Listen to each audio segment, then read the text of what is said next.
भवानी शंकरो वंदे श्रद्धा विश्वास रूपिणौ याभ्यां विना न पश्यन्ति सिद्धः स्वन्तः स्थमीश्वरम।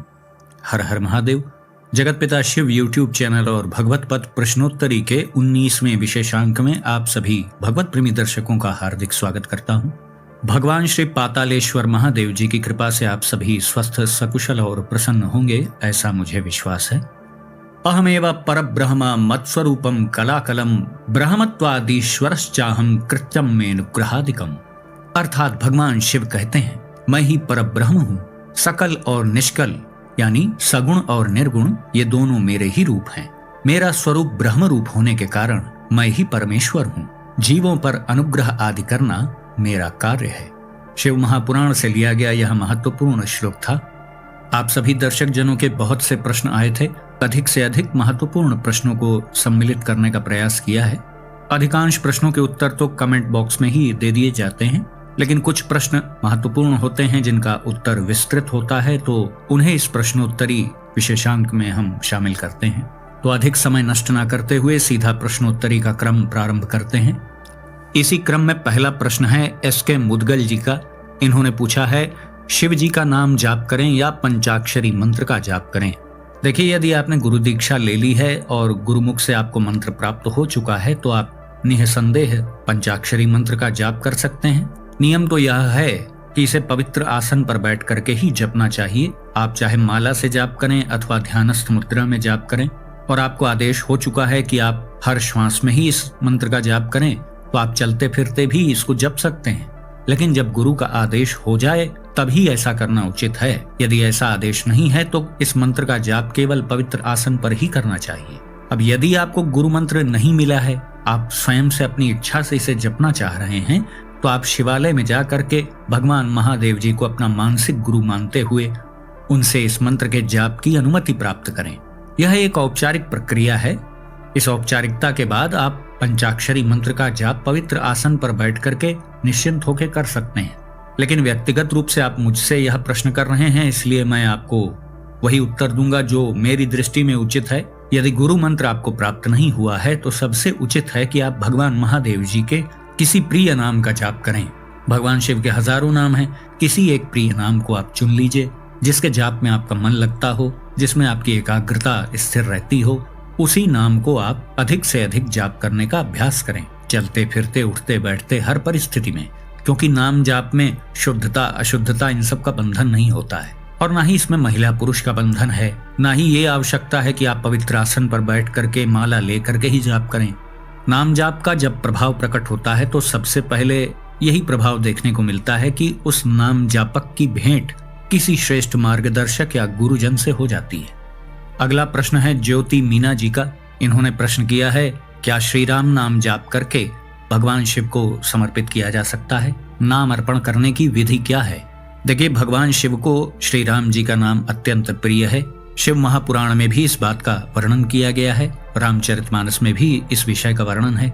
भगवान राम जी का अवतार और उनका नाम भगवान शिव को इतना प्रिय है कि आप इस बात का अंदाजा इसी से लगा सकते हैं कि उन्होंने प्रभु श्री राम की सेवा के लिए एक विशेष अवतार ही ग्रहण कर लिया। तो आप श्री राम प्रभु का नाम जाप करके भगवान शिव को समर्पित कर सकते हैं। लेकिन आपके भीतर यह भाव होना चाहिए कि मेरे इष्ट देव तो महादेव जी हैं। मैं उनकी प्रसन्नता के लिए, चूंकि उनको श्री राम जी का नाम बहुत प्रिय है, इसलिए मैं उनकी प्रसन्नता के लिए यह नाम जाप प्रभु के समक्ष कर रही हूँ। आप इच्छानुसार जितनी भी देर जाप करना चाहें कर लें। उसके बाद ऐसा मानसिक संकल्प करें। इसमें किसी भौतिक प्रक्रिया की आवश्यकता नहीं है। केवल जाप कर लेने के बाद मानसिक रूप से ऐसा संकल्प करें कि हे महादेव जी, आपकी प्रसन्नता के लिए मैंने श्री राम जी का नाम जाप किया या कीर्तन किया, उसे आपके दक्षिण हस्त में यानी दाहिने हाथ में मैं समर्पित करती हूँ। बस ऐसा संकल्प मन में आपको ले लेना है। फिर आपकी जो भी सेवा है वो महादेव जी तक स्वतः ही पहुंच जाएगी। अगला प्रश्न है सरला दीक्षित जी का। इन्होंने पूछा है, गुरुजी मैं बचपन से ही शिव भक्त हूँ, लेकिन कभी शिव जी में बहुत मन लगने लगता है और कभी बिल्कुल भी नहीं लगता है। इसके विषय में बताएं। सरला जी, देखिए, बहुत ही सामान्य सी बात है कि हमारे भीतर, हमारे अंतःकरण पर 3 गुणों का सर्वाधिक प्रभाव पड़ता है। प्रकृति के 3 प्रधान गुण हैं, सतगुण, रजगुण और तमगुण। जन्म लेते ही, इस पृथ्वी लोक पर आते ही हम इन 3 गुणों के जंजाल में फंस जाते हैं। तभी तो आपने देखा होगा कभी हमारे भीतर बहुत सत्कर्म करने की प्रेरणाएं आने लगती हैं, कभी हमारे भीतर बहुत काम क्रोध बढ़ जाता है, कभी हम बहुत सात्विक हो जाते हैं, दया दान धर्म की बातें करने लगते हैं, कभी हमारा रवैया बहुत स्वार्थपूर्ण हो जाता है और कभी कभी बहुत प्रमाद आलस्य ऐसा स्वभाव हो जाता है। तो यह सब क्यों होता है? क्योंकि निरंतर ही हर मनुष्य के ऊपर उसके स्वभाव के अनुसार गुणों का आवागमन होता रहता है।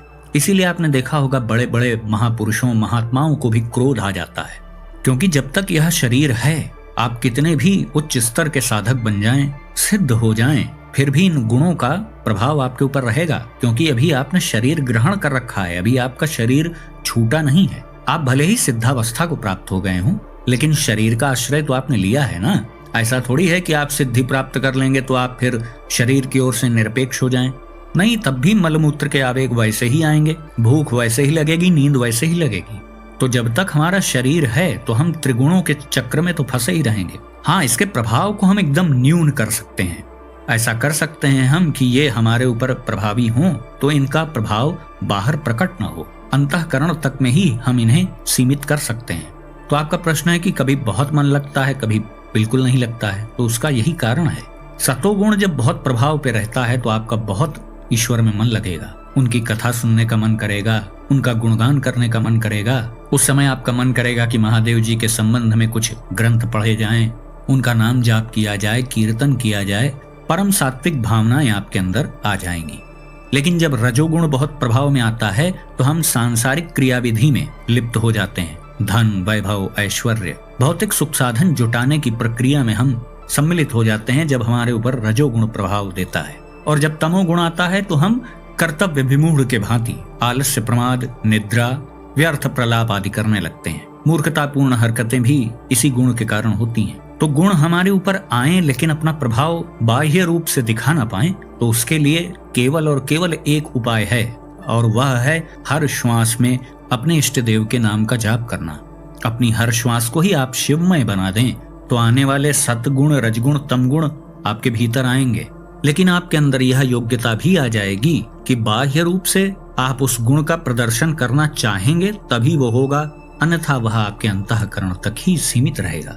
देखिए, मुख्य बात एक और भी है कि हम लोग नाम जाप निरंतर करते नहीं तो उसका प्रभाव प्रकट नहीं हो पाता है ठीक से। तो फिर हमको लगता है कि हम ये क्या कर रहे हैं, इससे कुछ होता नहीं, बस कहने की बात है कि नाम जाप करो। बात असल में ये है कि हम उस स्तर तक नाम जाप कर ही नहीं पा रहे हैं कि हमारे अंदर आध्यात्मिक ऊर्जा इतनी बलवान हो जाए कि हम सांसारिक विक्षेपों से दूर हो जाएं। तो ऐसी स्थिति को आप सुधारना चाह रहे हैं तो केवल और केवल निरंतर नाम जाप ही इसका सटीक उपाय है। अगला प्रश्न है, इनकी आईडी का नाम है जैग्रियस।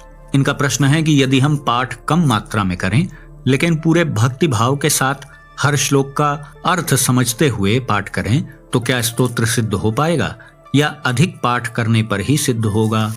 देखिए, आप किसी स्तोत्र का पाठ करते हैं और आप उसके अर्थ को भी आत्मसात करते हुए, उसके अर्थ का चिंतन मनन करते हुए यदि आप पाठ करते हैं तो यह तो बहुत ही शुभप्रद है। निश्चित रूप से आपको इससे बहुत लाभ होगा। लेकिन स्तोत्र जागृत करना या सिद्ध करना, यह प्रक्रिया थोड़ी भिन्न है।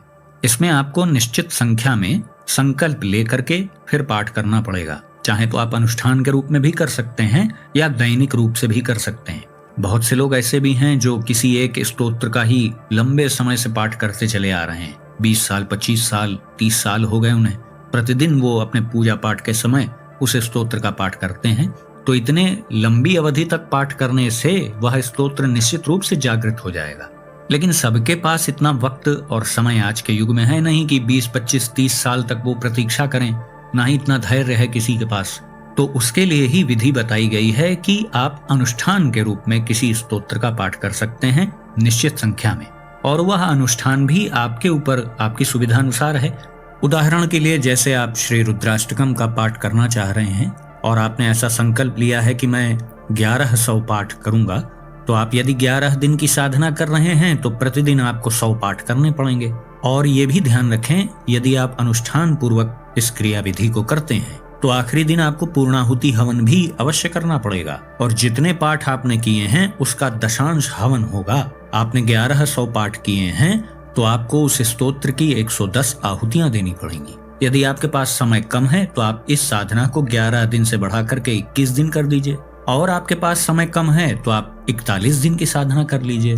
आपके ऊपर निर्भर है, अपनी सुविधा के अनुसार आप कर सकते हैं। और प्रतिदिन पाठ के समय आपको शुद्ध घी का दीपक जलाना चाहिए और प्रभु को भोग अवश्य देना चाहिए। गेहूं के आटे, गुड़ और शुद्ध घी के मिश्रण से बना हुआ कोई भी पकवान हो वह शिव जी को बहुत प्रिय है। श्वेत रंग की कोई मिठाई हो, बताशे हों, यह सब भी आप अर्पित कर सकते हैं। अगला प्रश्न है लता गवते जी का। इन्होंने प्रश्न किया है, 5 वर्षों से मेरे पेट में जलन जैसा अनुभव होता है और खाने में पथ्य का यानी परहेज का बहुत पालन करना पड़ता है और तीखा थोड़ा सा भी नहीं चलता है। दवा भी बहुत की लेकिन कोई फर्क नहीं पड़ा। देखिए, इसके लिए तो बिल्कुल उचित है कि आप किसी चिकित्सक से ही सलाह लें, क्योंकि यह स्वास्थ्य से जुड़ा हुआ विषय है और पेट तो एक संवेदनशील हिस्सा है हमारे शरीर का।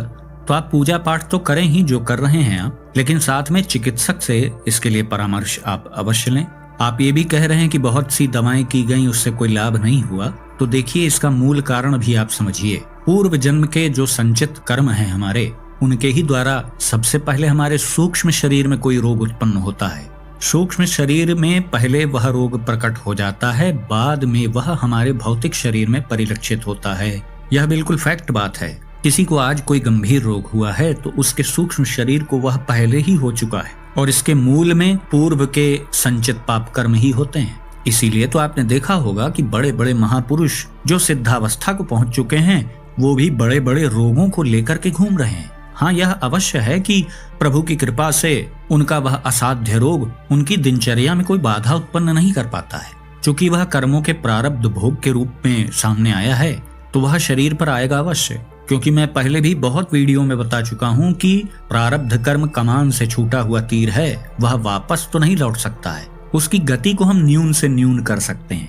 यदि आपके इष्टदेव महादेव जी हैं तो आपको शिव सहस्त्र नाम स्तोत्र का पाठ करना चाहिए नियमित रूप से प्रतिदिन। और जब आप पाठ कर रहे हो तो उस समय तांबे के पात्र में, कोई छोटा सा तांबे का पात्र हो, उसमें थोड़ा जल रख लीजिए और जब आप पाठ करके उठें तो उस जल को पी लीजिए। आप ऐसा प्रारंभ में 21 दिन करके देखिए, आपको निश्चित रूप से इससे लाभ होगा। और साथ ही आप चिकित्सक का परामर्श भी अवश्य लें। अपनी समस्या से संबंधित जो भी दवाएं हैं उनका आप सेवन करते रहें और साथ में शिव सहस्त्र नाम स्तोत्र का पूर्ण श्रद्धा भाव, पूर्ण समर्पण भाव के साथ आप पाठ करें। और जो मैंने जल वाली प्रक्रिया बताई है, पाठ के बाद उस जल को आप ग्रहण कर लें और जो चीजें आपको खाने में प्रतिकूल हैं उससे बचें। अगला प्रश्न आया है, इनका नाम बड़ा अच्छा है, भवानी शंकर के नाम से यह प्रश्न आया है। इन्होंने पूछा है, क्या नाम जाप से ऊपरी बाधा हटेगी? मैं तो समझता हूँ कि यदि आप अपने ही नाम का जाप करें, चूंकि नाम आपका है भवानी शंकर, तो निश्चित रूप से पूरा जीवन ही आपका बदल जाएगा। ऊपरी बाधा कोई बहुत शक्तिशाली चीज नहीं है, यह आप सब लोग ध्यान रखें। ऊपरी बाधाएं हमें परेशान कैसे करती हैं? जब हमारा ही आभा मंडल यानी औरा कमजोर होता है, हमारे अंदर ही तमाम तरीके की नकारात्मकताएं छुपी होती हैं। देखिए, हर जीव, चाहे वो शरीरी हो, चाहे सूक्ष्म शरीर धारण किया हुआ कोई प्रेत हो, वो सब कोई अनुकूलता ढूंढते हैं। अभी जैसे कोई प्रेत है तो किसी परम सात्विक व्यक्ति के पास वो जा ही नहीं पाएगा, वहां तक उसकी पहुंच ही कहाँ है। तो वो क्या करेगा? नकारात्मक स्वभाव वाले व्यक्तियों को ढूंढेगा, जो मांसाहारी हों, तामसी प्रवृत्ति के हों, जिनके भीतर अनियंत्रित कामेच्छाएं हों, जिनके भीतर चारित्रिक दोष हैं, जो बहुत शुद्धता का पालन नहीं करते हैं, अपवित्र वस्त्र धारण करे रहते हैं, खान पान जिनका विचित्र है, या भूलवश कोई व्यक्ति उनके निश्चित क्षेत्र विशेष में वो गलती से चला गया, तो ऐसे ही लोगों के ऊपर ऊपरी बाधाएं आती हैं। और जब कोई व्यक्ति इस तरीके के नकारात्मक स्वभाव से स्वयं युक्त होता है, तब उसके ऊपर नकारात्मक शक्तियों का प्रभाव हो जाता है। तो प्रभाव होने के बाद उसके भीतर की जो नकारात्मकता है वह और बढ़ जाती है, तो उसके बचने का मार्ग और कठिन हो जाता है, क्योंकि नकारात्मक शक्तियों के प्रभाव से उसके अंदर की विचित्रता और बढ़ जाती है। तो इसका सीधा और सरल उपाय है कि हम हर श्वास में, चलते फिरते, उठते बैठते, हर परिस्थिति में नाम जाप करें। यह बहुत आसान कार्य नहीं है, ये भी ध्यान रखिएगा कि नाम जाप बहुत आसान कार्य है, यह सब नहीं कर पाते हैं। देखिए ना, आप इस संसार में करोड़ों अरबों लोग हैं, लेकिन क्या सभी नाम जाप कर रहे हैं? नहीं कर रहे हैं। लेकिन जो निरंतर नाम जाप कर रहा है वह नकारात्मक शक्तियों से भी सुरक्षित है और उसके भीतर सात्विकता भी प्रस्फुटित हो रही है और अपने लक्ष्य की ओर वह निरंतर बढ़ रहा है। मनुष्य जीवन का लक्ष्य ईश्वर प्राप्ति है। यदि हम नकारात्मक शक्तियों से बहुत बच भी गए तो इस संसार में हम क्या उपलब्धि हासिल कर लेंगे। तो नाम जाप करने का उद्देश्य यह नहीं है कि हम नकारात्मक शक्तियों से केवल बचे रहें, बल्कि नाम जाप इसलिए किया जाता है कि हम अपने लक्ष्य की ओर द्रुत गति से पहुंचें और बीच में कोई व्यवधान, कोई विक्षेप हमें दिक्कत न दे पाए। यदि किसी व्यक्ति पर ऊपरी कुछ बाधा आ चुकी है तब तो बड़ा मुश्किल है कि वह व्यक्ति स्वयं कुछ नाम जाप कर पाए। हाँ, उसके निमित्त घर का कोई सदस्य नाम जाप करके उसके कल्याणार्थ मानसिक संकल्प करके उसको समर्पित कर सकता है। आप चाहें तो ऊपरी बाधा से निवृत्ति के लिए सबसे शक्तिशाली स्तोत्र है शिव सहस्त्रनाम स्तोत्र। इसका पाठ करें नियमित रूप से। पाठ के समय किसी पात्र में आप थोड़ा सा जल रख लें। पाठ कर लेने के बाद उस जल को आप स्वयं भी थोड़ा सा पी लें और उस पीड़ित व्यक्ति को भी आप पिला सकते हैं जिसके ऊपर ऊपरी बाधा की आपको शंका है। लंबे समय तक घर में शिव सहस्त्र नाम का पाठ किया जाए तो ऊपरी बाधा की तो बात छोड़िए, घर के कुल देवी और कुल देवता अति प्रसन्न हो जाते हैं। उसके घर की वृद्धि प्रारंभ हो जाती है, भौतिक उन्नति भी उसके जीवन में होने लग जाती है। ऊपरी बाधा का तो कोई अस्तित्व ही नहीं है शिव सहस्त्र नाम के समक्ष। तो आप नियमित रूप से इसका पाठ करें। यदि घर में किसी को ऐसी समस्या है तो निश्चित रूप से इससे आपको लाभ प्राप्त होगा।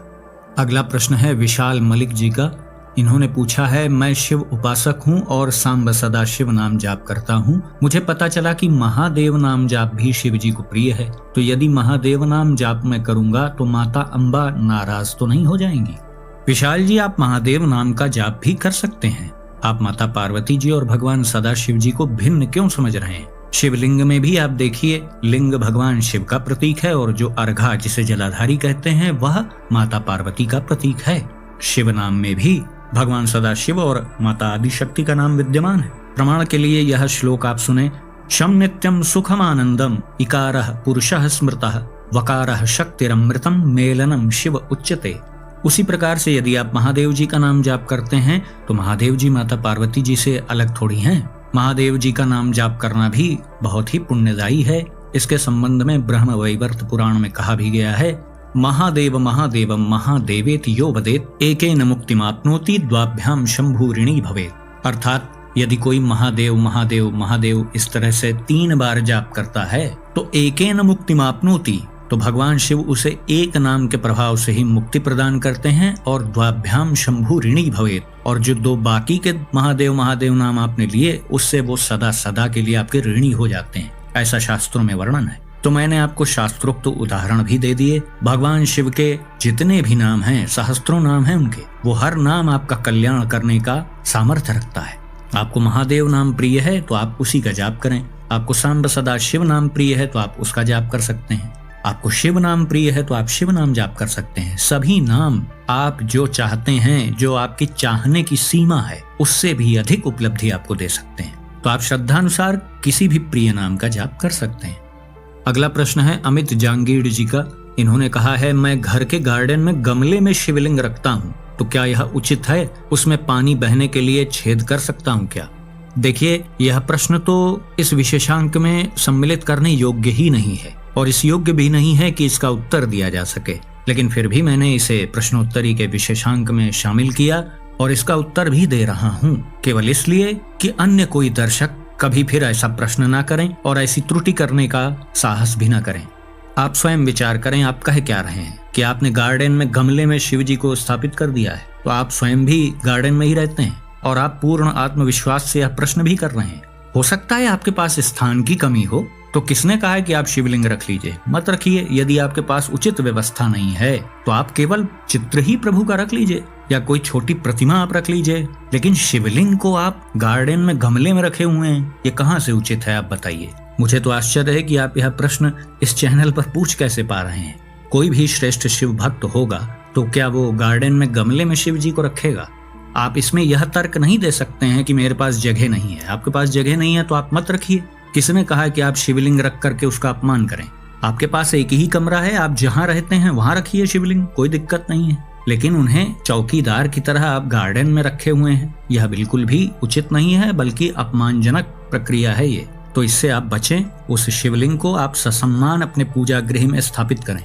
इसके बाद आप कोई प्रश्न करेंगे तो अवश्य ही आपको उत्तर दिया जाएगा। और अन्य दर्शक जो इस वीडियो को देख रहे हैं वह ऐसा करने की भूल भी ना करें, वरना ऐसे ही शिवलिंगों पर चंडेश्वर आकर्षित होते हैं, फिर वो आकर के अपना स्थान बना लेते हैं, फिर घर में विभिन्न प्रकार की समस्याएं प्रारंभ हो जाती हैं, फिर आप लोग समस्या के निदान के लिए यहाँ वहाँ भटकते हैं। तो समस्या के मूल को समझिए। कभी भी घर में आर्टिफिशियल शिवलिंग, प्लास्टिक का बना हुआ या किसी अन्य पदार्थ का सजावटी रूप में बना हुआ शिवलिंग नहीं रखिए। ये सब चंडेश्वर की शक्ति को आकर्षित करता है।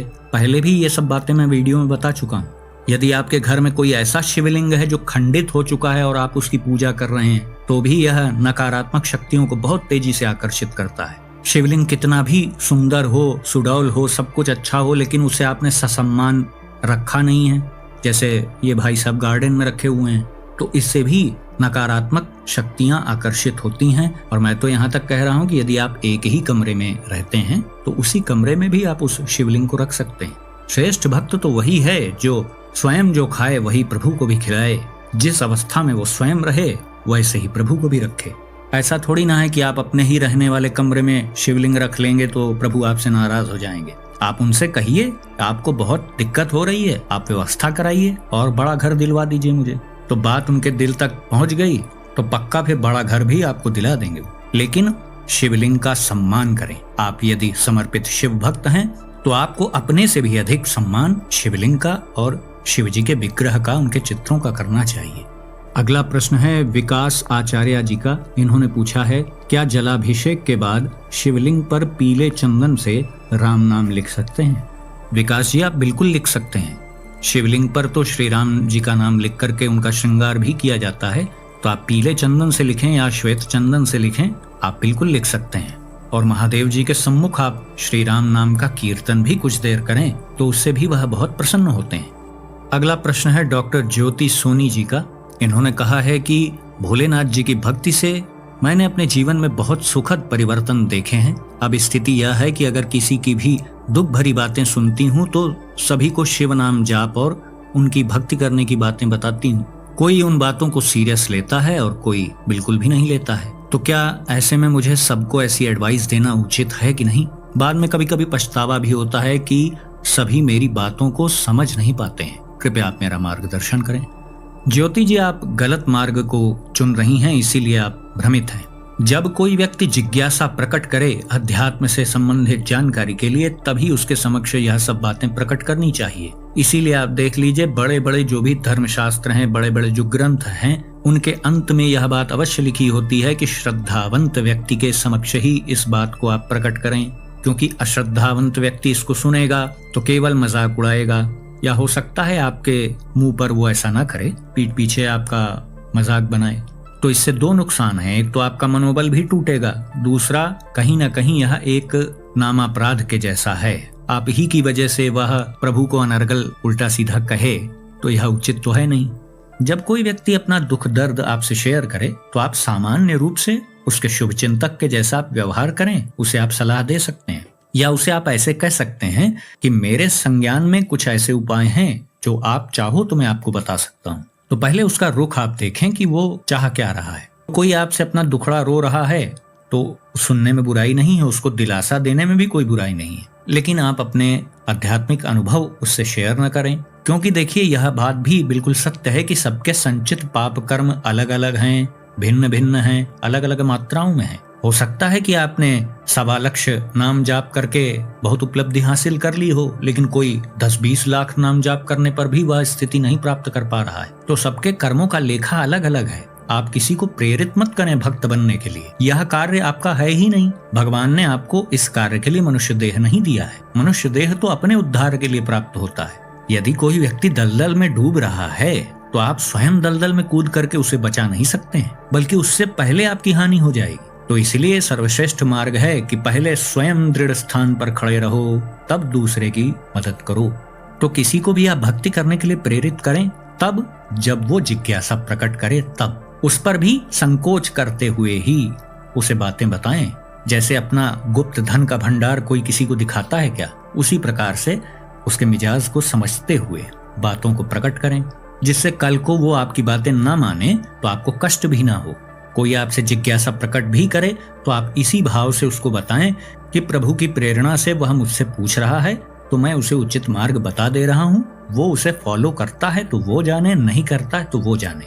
क्योंकि आप यह आस लेकर के अगर ऐसा करेंगे कि वो मेरी बात मान ही ले और वो नहीं मानेगा तो आपको ठेस पहुंच जाएगी, पक्का पहुंच जाएगी। और कई बार ये घटना हो गई ना तो आपके भीतर भी उन सब के भीतर घुसी हुई अश्रद्धा संक्रमण करके घुस जाएगी। तो इसलिए जितना संभव हो इससे बचें। एक साधक साधक होता है, धर्म प्रचारक नहीं होता है। वो धर्म प्रचारक तो तब बनता है जब वह सिद्ध हो जाता है, क्योंकि सिद्ध हो जाने के बाद फिर उसके ऊपर अनुकूलता और प्रतिकूलता का प्रभाव नहीं पड़ता है। अभी तो आप स्वयं साधक हैं, अभी आप सिद्ध नहीं हुए हैं, तो इसलिए अपने मार्ग की रक्षा करना भी तो आपका कर्तव्य है। तो लोगों की आप मदद खूब करें, लेकिन अपना मार्ग बचा करके आपके मार्ग में कोई बाधा ना उत्पन्न हो जाए, इसका ध्यान रखें। अगला प्रश्न है कुंदन सिन्हा जी का। इन्होंने पूछा है, महाराज जी आजकल प्रलय काल की बहुत चर्चा हो रही है, क्या प्रलय काल प्रारंभ हो चुका है क्या? कुंदन जी, आजकल मैं भी देख रहा हूँ कि हर जगह बदलते हुए मौसम की बहुत चर्चा हो रही है। अचानक से पृथ्वी का तापमान भी बढ़ने की संभावना जताई जा रही है। आने वाला समय बहुत चुनौतीपूर्ण है मनुष्य जीवन के लिए, और यह सब समस्याएं जो हो रही हैं उसका कहीं न कहीं जिम्मेदार मनुष्य ही है। प्राकृतिक आपदाएं जो आ रही हैं उसमें कहीं न कहीं हमारी ही त्रुटियों का योगदान है। आप देख लीजिए, बहुत तेजी से ग्लेशियर पिघल रहे हैं। अभी कुछ वर्षों पहले भगवान श्री केदारनाथ जी के धाम में एक बहुत बड़ा हादसा हुआ था, वह ग्लेशियर पिघलने की वजह से ही हुआ था। यह तो एक प्रकार की प्राकृतिक आपदा का वर्णन है। देखें तो अब तापमान में भी वृद्धि हो रही है, रोड पर चलना मुश्किल हो रहा है, बाढ़ की स्थितियां कहीं कहीं बन जाती हैं, कहीं खेती किसानी को नुकसान पहुंच रहा है, कहीं लोगों का स्वास्थ्य ही असामान्य रूप से बिगड़ता चला जा रहा है। तो बहुत सी समस्याएं एक दूसरे से जुड़ी हुई हैं। आजकल बहुत से लोग भविष्यमालिका की भविष्यवाणी से संबंधित चर्चा भी करते रहते हैं। यद्यपि शास्त्रोक्त रूप से तो अभी प्रलय का समय आया ही नहीं है, अभी तो कलयुगे कलि प्रथम चरण, कलयुग का प्रथम चरण ही चल रहा है। और कलयुग की पूर्ण आयु क्या है? वह है 4,32,000 वर्ष, और अभी कलयुग को प्रारंभ हुए केवल 5,125 वर्ष ही हुए हैं। तो अभी तो बहुत लंबा समय बचा हुआ है।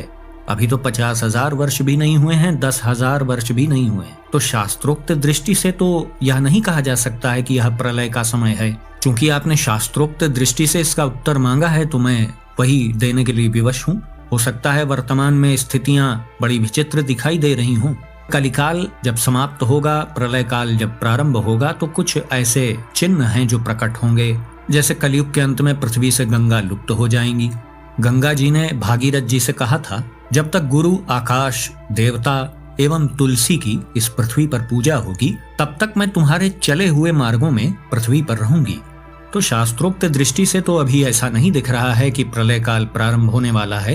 तो मनुष्य ने अपनी त्रुटियों के कारण इतना प्रदूषण फैला करके और प्राकृतिक संसाधनों का सीमा से अधिक दोहन करके कुछ समस्याएं तो अवश्य ही पैदा कर ली हैं, जो कि आगे आने वाले समय में मानवता के लिए चुनौती बन जाएंगी।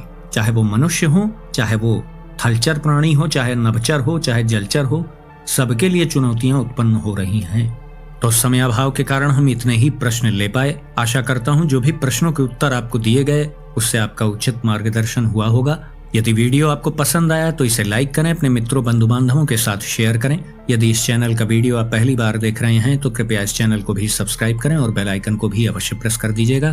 तो भगवान श्री विजयेश्वर महादेव जी से मैं ऐसी प्रार्थना करता हूँ कि वो आप सभी को सदा सुखी, स्वस्थ और ऊर्जावान बनाए रखें। मिलते हैं अगले वीडियो में एक नई और उपयोगी जानकारी के साथ। तब तक के लिए आप सभी भगवत प्रेमी भक्तों को हर हर महादेव।